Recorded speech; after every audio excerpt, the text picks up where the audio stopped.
지난 수요일 날 저희가 이제 여호와의 궤, 하나님의 보좌를 잃어버리다라는 제목으로 수요 말씀을 나누면서 빈자리에 대한 이야기를 했습니다. 빈자리.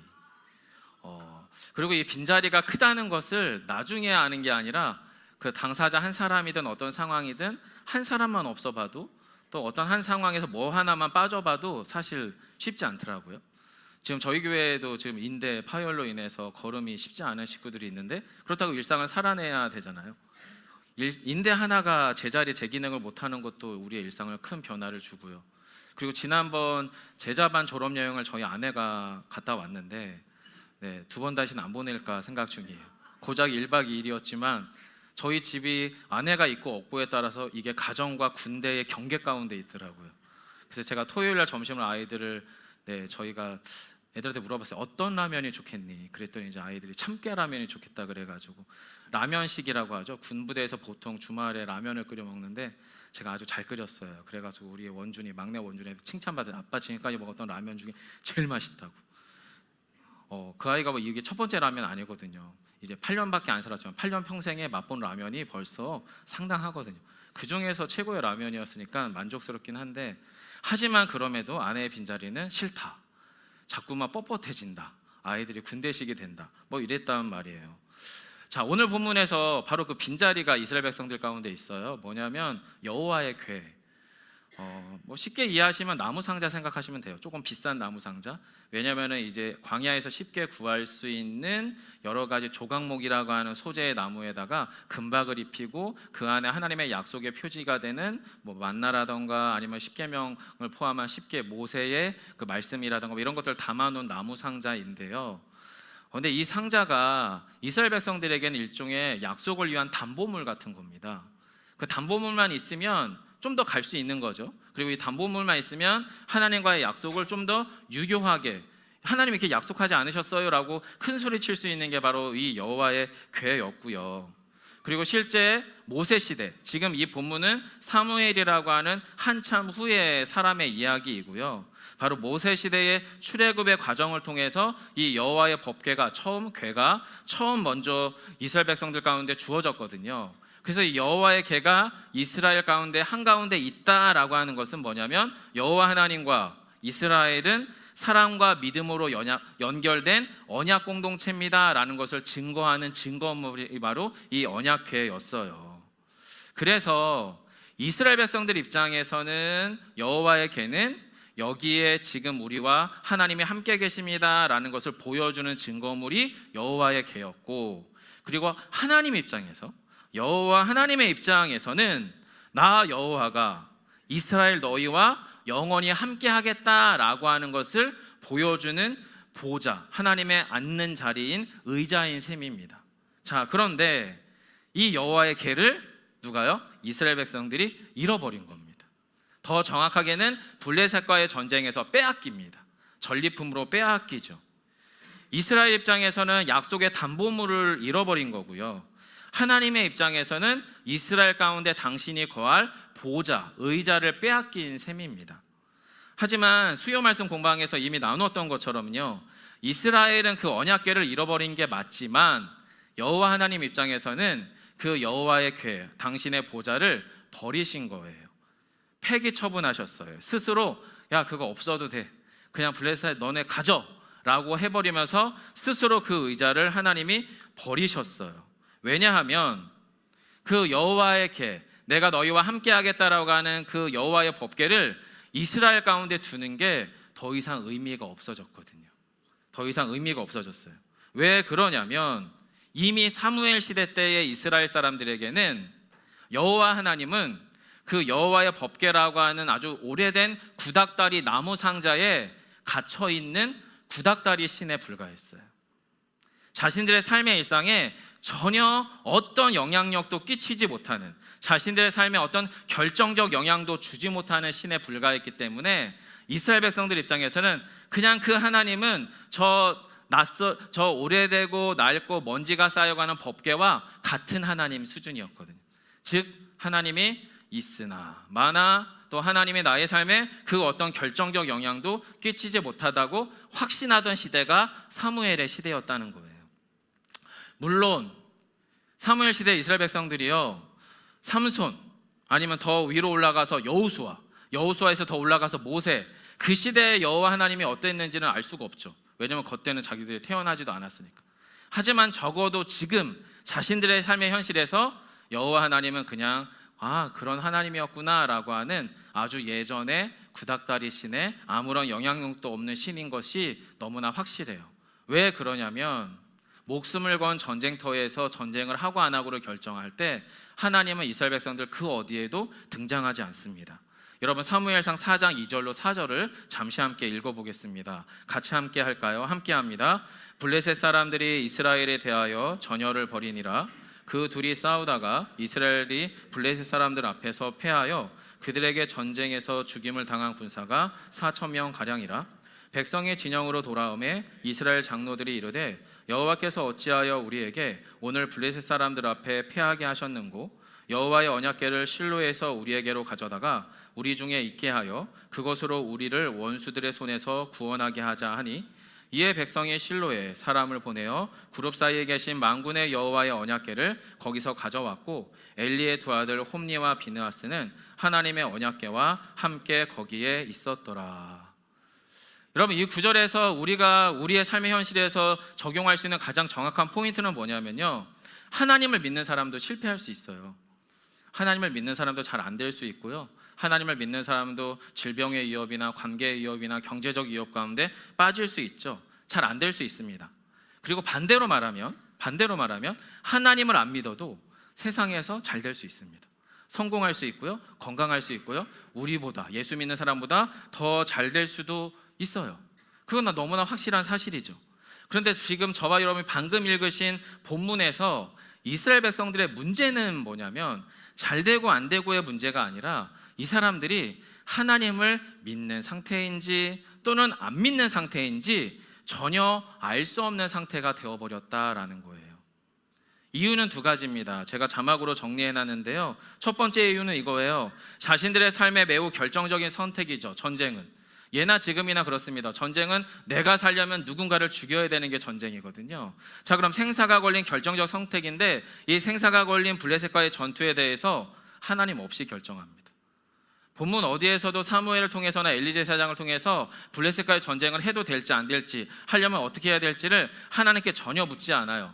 하나님의 사람들이 아니면 상관없죠. 하나님 모르는 사람들이면 합리적 판단과 내가 이렇게 하면 이기겠다라고 하는 전력적 판단에 의해서 전쟁을 결정하면 되는 거지만, 지금 적어도 이스라엘 백성들은 하나님의 사람들이잖아요. 여호와의 법궤가 가운데 있다면서요, 하나님이 너희와 함께 하겠다라고 하는 약속의 증거라고 믿고 있잖아요. 그럼 이런 전쟁터에서 하나님께 좀 물어야 되는데 전혀 묻지 않아요. 결정을 스스로 하고, 그리고 그 결정 속에서 너무나도 쓰디쓴 비참한 패배를 경험하게 돼요. 그런데 더 큰 문제는 뭐냐면 졌잖아요, 전쟁에서. 그러면 이 문제 상황에 대한 정확한 진단이 필요한데, 이 패배, 전쟁에 진 패배의 원인과 해결책을 매우 엉뚱한 곳에서 찾게 됩니다. 그래서 그 문제 해결에 대한 해결책이 더 비참한 현실을 이스라엘 백성들 가운데 만들어내게 되죠. 사실 성도 여러분, 여호와의 언약궤는요, 전쟁의 승패를 결정지을 수 있는 첨단 무기가 아닙니다. 그게 전쟁터에 딱 있다고 거기서 레이저빔이나 대포가 빵빵빵 나가는 첨단 무기가 아니란 말이에요. 더군다나 여호와의 궤는 나 지금 계속 블레셋에게 지고 있는데 요거 한 번만 바짝 하면은 인생 역전될 수 있더라고 하는 인생 로또는 더더군다나 아니에요. 그런데 문제는 이스라엘이 여호와의 궤를 그렇게 바라보고 있어요. 하나님의 약속의 그 증거물을 그렇게 다루고 있어요. 왜 그럴까요? 여호와의 궤를 왜 그렇게 생각하고 왜 그렇게 바라볼까요? 사실은 그들이 하나님을 그렇게 바라보기 때문이에요. 사실은 그들이 하나님을 그렇게 이해하기 때문이에요. 사실은 그들이 하나님을 그렇게 욕망하기 때문에 그래요. 성도 여러분, 이스라엘 백성들에게, 지금 사무엘 시대의 이스라엘 백성들에게 여호와 하나님은 어떤 분이냐면 자신들이 원하는 때에 자신들이 원하는 방식으로 내가 원하는 그것들을 이루어줘야 할 신이에요. 왜 그러냐면 그 시대에 여호와 하나님을 뺀 모든 신들이 그랬거든요. 이스라엘 백성들이 살아가는 가나안의 모든 바알도 그랬고 아세라도 그렇고 몰록도 그렇고 주변의 모든 신들이 사실은 그런 방식으로 소비되던 신들이고 그런 방식으로 그들 가운데 숭배되던 신들이었기 때문에 이스라엘 백성들 입장에서는 야, 이 신도 그러면 우리 하나님도 그래야 되는 거 아니야? 라고 자연스럽게 사고하고 자연스럽게 그렇게 행동했었다라고 하는 거죠. 심각한 오판이었습니다. 아주 심각하고 치명적인 영적 오판이었고요.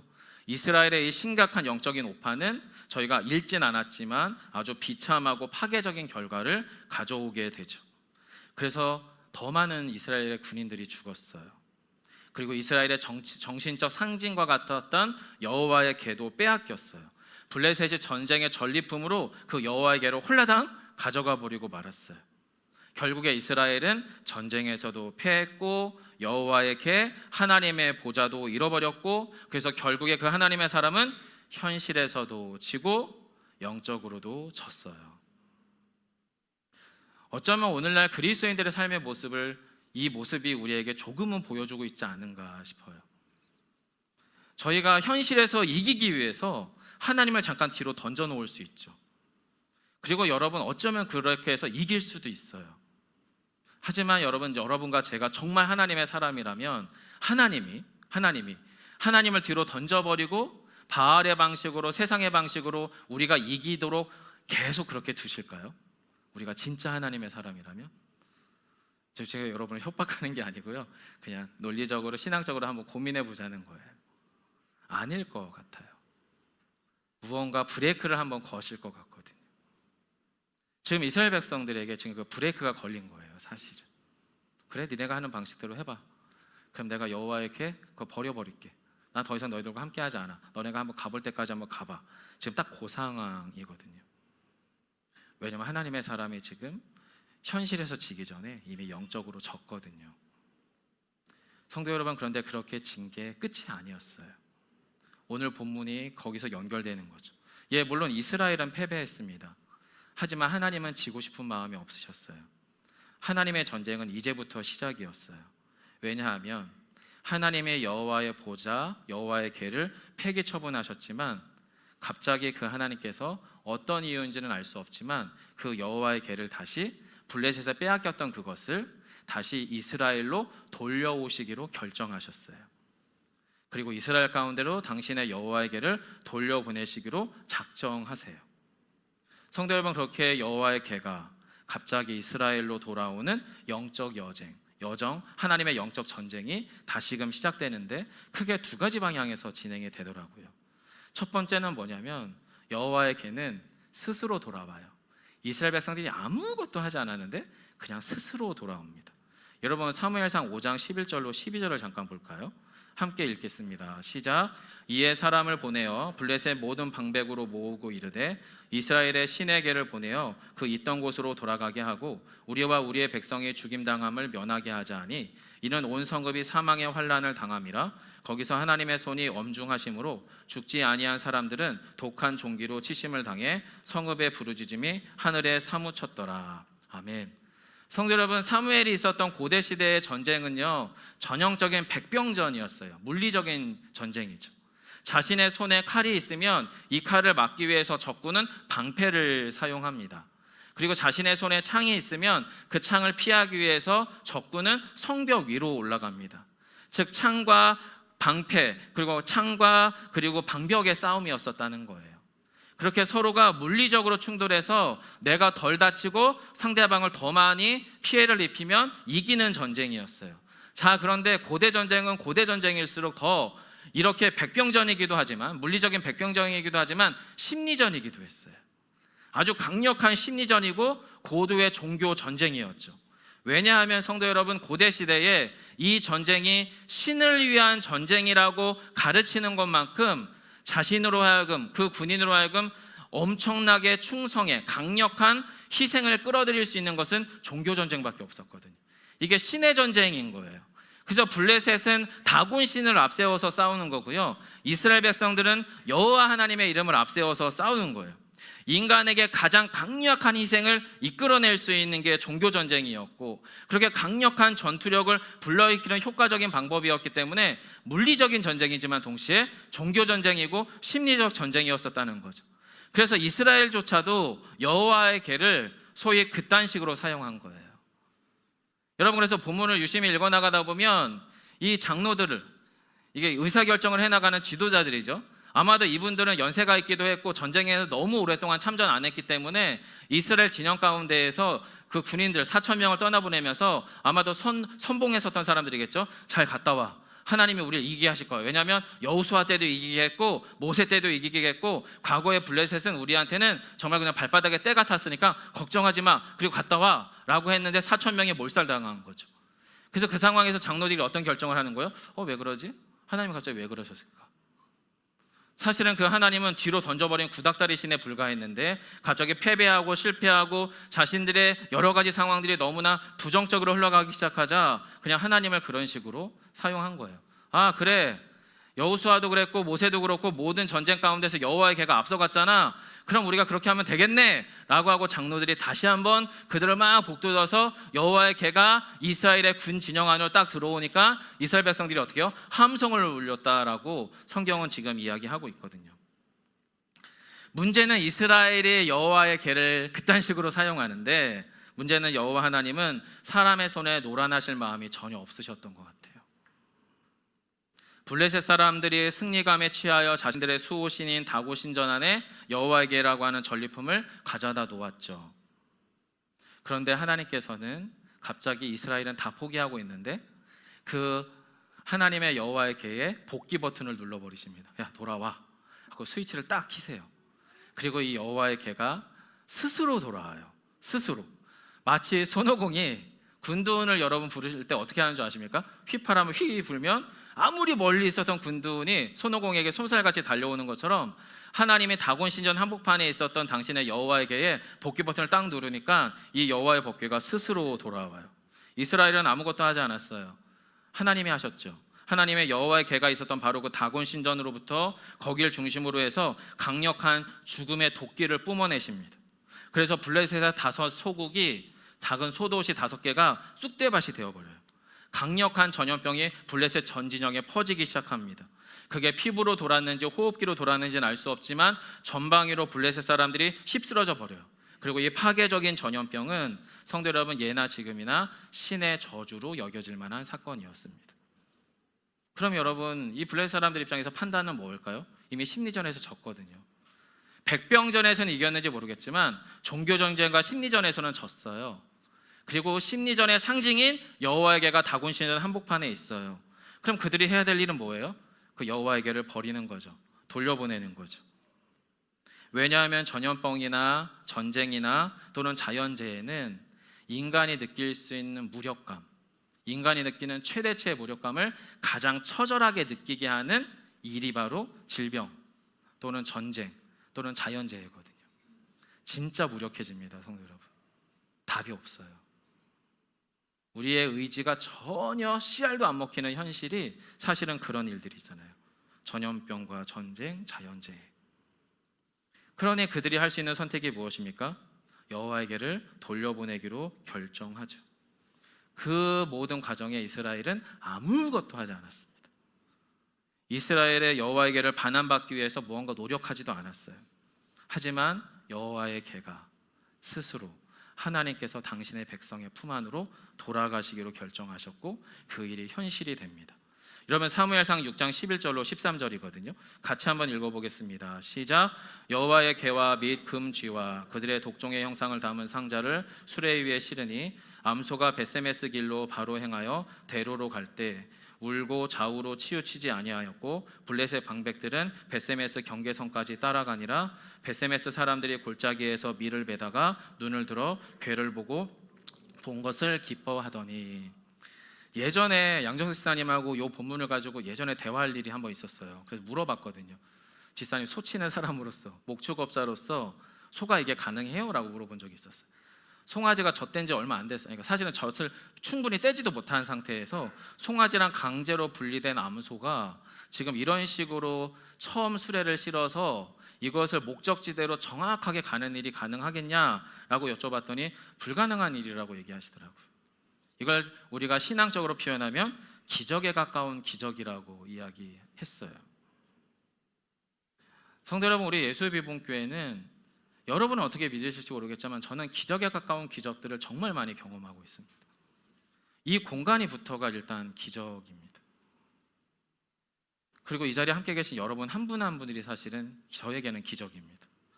그리고 무엇보다 지난 4월부터 지금 8월에 이르기까지 모든 과정들이 저한테는 우연이 아니라 기적에 가까운 기적입니다. 여러분이 어떻게 받아들이시는지는 여러분의 각자의 몫이고요. 하지만 저는 그것을 하나님의 일하신 기적으로 믿기로 결정했고 또 그렇게 하나님께서 일해 가시는 것 같아요. 자, 그런데 사실은 진짜 기적은 암소의 여행길이 아니었어요. 진짜 기적은 여호와의 궤가, 하나님의 보좌가 이스라엘 가운데 돌아가잖아요. 근데 이스라엘의 마음이 블레셋과 패배해서 여전히 하나님을 뒷방 늙은이처럼 던져버린 그 상태면 아무 쓸모가 없잖아요. 여호와의 궤가 아무리 이스라엘 진영으로 돌아갔는데 그들의 마음이 똑같아. 그냥 구닥다리 신이 나무개짝에 박혀 있는 거야. 여전히 그런 마음이면 여호와의 궤가 그 자리에 돌아간들 무슨 의미가 있겠어요? 그런데 하나님께서 행하신 두 번째의 일하심은 뭐냐면 여호와의 궤가 스스로 돌아가기로 결정하여 이루어졌을 뿐만 아니라 두 번째 과정은 뭐냐면 여호와의 궤, 하나님의 보좌가 자리할 이스라엘의 마음을 하나님이 준비시키십니다. 그게 오늘 본문의 사건이에요, 성도 여러분. 앞서서 여호와의 궤가 이스라엘을 떠난 이유가 무엇이었나요? 이스라엘 가운데 하나님이 들어갈 마음의 자리가 없었어요. 하나님의 사람들인데 그 마음에 하나님이 들어갈 마음의 자리가 없었어요. 하나님을 믿는다고 말했는데 결정적 모든 순간에 대해서는 하나님이 불필요한 삶을 살았어요.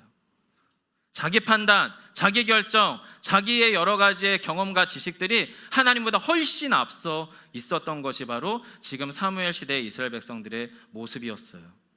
하나님의 사람들임에도 불구하고 그들의 마음속 어디에도 진짜 하나님을 모실 자리가 없었어요. 그런데 그랬던 이스라엘이 여호와의 궤를 빼앗기고 다시 블레셋의 통치 안에서 고통당하기 시작하자 그들의 마음에서 영적인 각성과 의식이 일어나기 시작합니다. 블레셋과 승리할 때는 아무런 일이 일어나지 않았는데 블레셋과의 전쟁이 일어나지 않고 그냥 살아갈 때는 아무런 일이 일어나지 않았는데 오히려 고통당하고 패배당하고 실패하기 시작하자 그들의 마음에서 각성과 의식이 일어나면서 영적 회복의 실마리가 풀리는데요. 여러분, 슬프게도 그 영적 회복의 시간이 자그마치 20년의 시간이 걸렸어요. 여러분, 오늘 본문 7장 1절로 2절인데요. 같이 한번 읽어보겠습니다. 함께합니다. 기앗 여아림 사람들이 와서 여호와의 궤를 옮겨 산에 사는 아비나답의 집에 들여놓고 그의 아들 엘리야사를 구별하여 여호와의 궤를 지키게 하였더니 궤가 기앗 여아림에 들어간 날로부터 20년 동안 오래 있은지라 이스라엘 온 족속이 여호와를 사모하니라. 성도 여러분, 20년 동안 있었다라는 말과 이스라엘 백성들 온 족속이 여호와를 사모했다라고 하는 것에 시간이 자그마치 20년의 시간이 걸린 것 같아요. 사실 여호와에게는 진작에 20년 전에 돌아와 있네요. 이스라엘 진영 안으로. 그런데 눈에 띄게 그 여호와의 궤가 이스라엘 백성들 안에 충분히 의식되고 마음 가운데 영향력을 끼치는 데는 자그마치 20년의 시간이 걸렸다라는 거예요. 왜 그럴까요, 성도 여러분? 저는 오늘 본문 가운데에서 이런 결론을 함께 나누고 싶어요. 성도 여러분, 우리의 마음의 변화는, 우리의 영적인 변화는요, 하나님의 말씀이 들릴 때 일어납니다. 기적이 체험될 때 일어나는 게 아니고요, 하나님의 말씀이 말씀으로 들릴 때 일어나더라고요. 그리고 그 시간이 자그마치 20년이 걸렸어요. 하나님의 말씀을 누가 전했을까요? 엘리가요? 아니요, 엘리 제사장은 첫 번째 4,000명 패배하고 여호와에게 빼앗겼을 때 그 자리에서 급사했습니다. 사무엘이 전했겠죠. 여러분, 사무엘이 블레셋과의 전쟁을 찬성했을까요? 본문은 침묵하고 있지만 하지 말라고 했었을 거예요. 안 된다고 했었을 거예요. 하나님께서 허락하지 않으셨다고 했을 거예요. 그런데 그냥 했죠. 패배했죠. 그리고 여호와의 궤가 빼앗겼죠. 그리고 여호와의 궤가 돌아왔죠. 하지만 그 여호와의 계를 제대로 마음에 품을 물리적 상황, 심리적 상황이 전혀 준비되지 않았죠. 그 상황 속에서 하나님은 두 번째로 무엇을 준비하냐면 그 여호와의 궤, 하나님의 보좌가 돌아갈 이스라엘의 마음을 준비하십니다. 그게 오늘 본문 3절로 6절인데요. 길지만 같이 한번 읽어보겠습니다. 함께합니다. 사무엘이 이스라엘 온 족속에게 말하여 이르되 만일 너희가 전심으로 여호와께 돌아오려거든 이방신들과 아스다롯을 너희 중에 제거하고 너희 마음을 여호와께로 향하여 그만을 섬기라. 그리하면 너희를 블레셋 사람의 손에서 건져내시리라. 이에 이스라엘 자손이 바알과 아스다롯을 제거하고 여호와만 섬기니라. 사무엘이 이르되 온 이스라엘은 미스바로 보이라. 내가 너희를 위하여 여호와께 기도하리라 하매 그들이 미스바에 모여 물을 길어 여호와 앞에 붓고 그날 종일 금식하고 거기에 이르되 우리가 여호와께 범죄하였나이다 하니라. 사무엘이 미스바에서 이스라엘 자손을 다스리니라. 아멘. 성도 여러분, 이스라엘의 여호와께 전심으로 돌아오는 데는 시간이 걸려요. 그리고 저와 여러분도 꽤 오랫동안 교회 생활을 하셨는지 모르겠지만 우리 마음이 하나님께로 전심으로 돌아가려면 시간이 필요합니다. 시간이. 이스라엘 백성들 안에서 하나님이 가장 먼저 하신 게 뭘까요?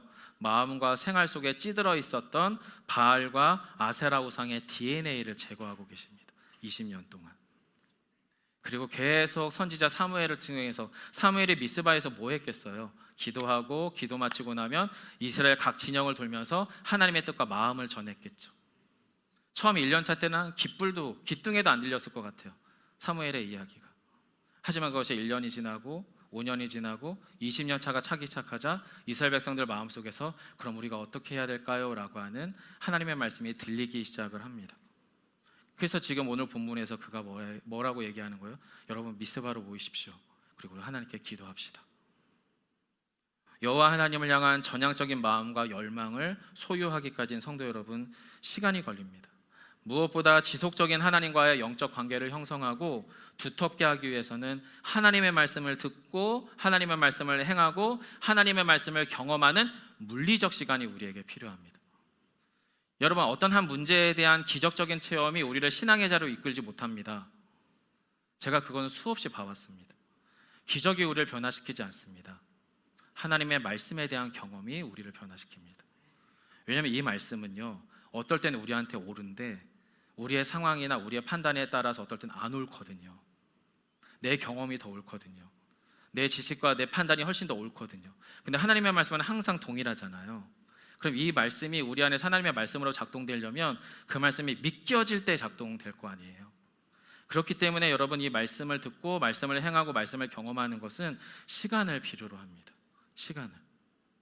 성도 여러분, 방금 저와 여러분 읽으신 6절에서 이스라엘 백성들을 사무엘이 미스바에서 다스렸다라고 하는 의미는 정치 사회적 영향력을 넘어서 심리적 영적인 영향력을 사무엘이 갖기 시작했다라고 하는 것을 의미합니다.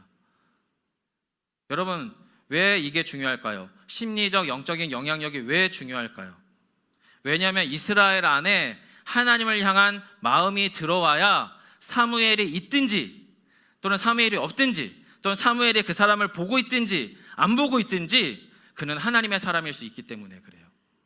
말씀의 영향력이 우리 안에 없으면요, 저희는 하나님 보시는 것 같을 때, 목사가 보고 있는 것 같을 때, 옆에 누군가 말을 옮길 것 같은 교우가 보고 있을 때는 신실해지고 싶어질 수 있어요. 그런데 하나님의 말씀이 우리 안에 없으면 안 볼 때는 익숙한 대로 가는 거예요. 그냥 우리가 하고 싶은 대로, 여호와의 개가 뒷전으로 던져져서 구닥다리 신처럼 느껴지는 것처럼 그냥 우리 안에 바알의 논리대로, 아세라의 논리대로, 가나안의 세상의 질서대로 그냥 살아가지게 될 수밖에 없는 거죠. 왜냐하면 말씀이 우리 안에 없으니까. 말씀이 우리 안에서 끊임없이 이야기하고 깨닫게 하고 도전하게 하는 일들이 경험되지 않다 보면 여러분 그런 일들이 일어나게 된다라고 하는 거예요. 즉 오늘 본문의 이스라엘 백성들처럼 하나님을 믿는 것도 아니고 안 믿는 것도 아닌 애매한 상태가 우리 삶의 현실에 찾아올 수 있다라는 거죠. 사랑하는 성도 여러분, 이스라엘에게 있어서 잃어버린 20년, 여호와의 개가 떠나버렸던 그 20년은 가슴 아프고 고통스러운 시간이 맞아요. 하지만 필요한 시간이었어요. 왜냐하면 하나님의 부재감이 하나님의 임재감을 끌어올리는 지렛대가 됐거든요.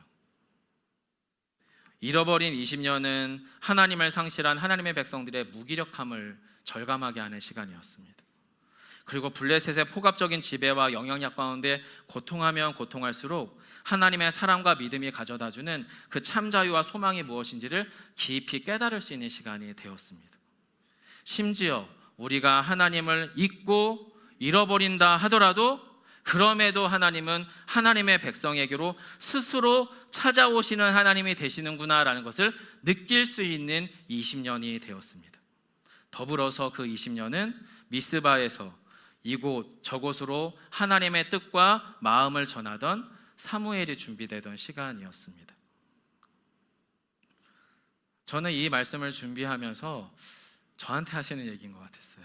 저한테. 제 삶에서 제가 또 예수비문교를 섬겨나가는 여정 속에서 정말로 하나님의 이 시간들을 내가 어떻게 통과해야 될까라는 것을 끊임없이 질문하게 했던 본문입니다. 그리고 이 본문 가운데에서 한 가지를 결정했습니다. 하나님의 말씀 앞에 겸손히 다시 서기를 결정합니다. 사랑하는 성도 여러분, 저와 여러분 모두가 다시 한번 사무엘처럼 말씀 앞에 겸손히 서시기를 간절히 부탁드립니다. 그리고 지금처럼 또 지금 이 시간 말씀 속에서 찾아오시는 여러분의 하나님을 기억해 주십시오. 나를 찾아오신 하나님이 지금 저와 여러분에게 무언가 말씀하실 거거든요. 분명히 말씀하세요. 그럼 그 말씀을 마음을 열고 들어주세요. 심지어 지금 나의 현실이 하나님이 떠나버렸어. 여호와에게도 잃어버렸고 모든 것에 있어서 실패와 패배의 연속이야. 그래서 여호와의 보좌가 완전히 상실돼서 하나님의 부재감에 사로잡혀 있다 하더라도 기다리세요. 그 여호와에게가 돌아올 거거든요. 우리가 뭘 해서 돌아오는 게 아니라 저와 여러분이 하나님의 사람이면 돌아올 거거든요. 기다리세요. 그리고 여호와에게가 우리 안에 들어왔을 때 말씀의 귀를 기울여 주세요. 왜냐하면 이 지독한 하나님의 부재감이 우리 안에 하나님을 향한 임재 열망을 불러일으킬 때가 와요. 그 시간이 저와 여러분의 오늘 하루가 되시기를. 그래서 주님, 저에게 하나님을 사모하는 마음을 주세요라는 고백이 우리의 기도가 되시기를 간절히 축원합니다.